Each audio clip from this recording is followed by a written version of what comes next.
I really like this bar. It's very colorful. I don't know if you've ever just looked around to notice its actual theme. It's the world's end. There's Cthulhu. Everywhere a cowboy hat for some reason. And what I particularly enjoy, back there are some really nice Cornetto trilogy posters, which is like Simon Pegg, Simon Pegg, Simon Pegg. It's like Shaun of the Dead, Hot Fuzz, and of course, World's End. So it's like the name of the bar comes from it. And I love Simon Pegg. But I wonder if it's such a great thing when you have your main kink in your name, Simon Pegg. I mean, it's just like if I was called Stanis, Peg Me Even Harder. Or Stanis, Peg Me Blindfolded by 3 Big Girls. I'm not sure.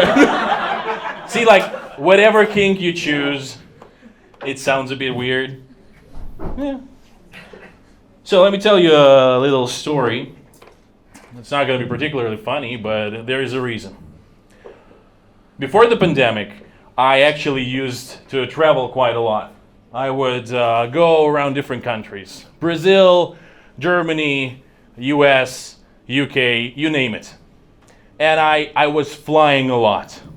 And I haven't been particularly afraid of flying, or so I thought. And I wasn't particularly religious, or so I thought.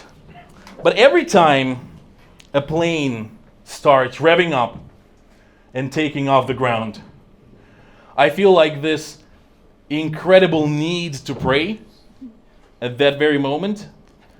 But honestly, I do not believe in God anymore. So my prayer is a lot more just me looking back on my life and thinking, like, was it worth living? Am I thankful, like, for all the things? And I get kind of teary-eyed and I feel like, yeah, this was kind of a life worth living. And it's great. I'm sort of ready to die, and it takes off and I feel washed over by this feeling of connection to the universe and my entire life. It was quite a unique experience. I only had on airplanes, just feeling ready to disappear. The only other time I ever felt that was entering a Georgian elevator. Every time the doors close, well, it was a good life. No need hanging on too tightly. And so whenever they open on the first floor and I'm all just crying and sobbing and filled with snot, and there's like angry Georgian grandmas looking at me like, what is he doing there? I'm like, I'm sorry. Has anybody heard about GPT? Yeah. Incredibly positive. I even see a little bit of arm movement happening in the back, just like real happiness there. I can't stop thinking about it, honestly. I can't stop thinking about all the different types of ChatGPT things we should be creating. Like, what about Fat GPT?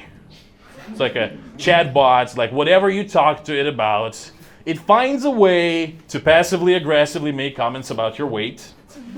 You're like, Fat GPT, what's the tallest mountain in the world? He's like, well, let me check your plate full of pancakes, and we'll see if it's actually like 11 kilometers high.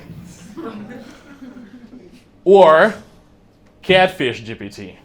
Like, it pretends to be a young, hot, OpenAI chatbot, when in actuality, it's a 70s text adventure engine, just like really old, yucky, like, ugh. And I guess my favorite would be like, your dad who left to get cigarettes, GPT. And you can write anything. You can write anything you like. He never responds. He's gone. He's gone. He's never coming back.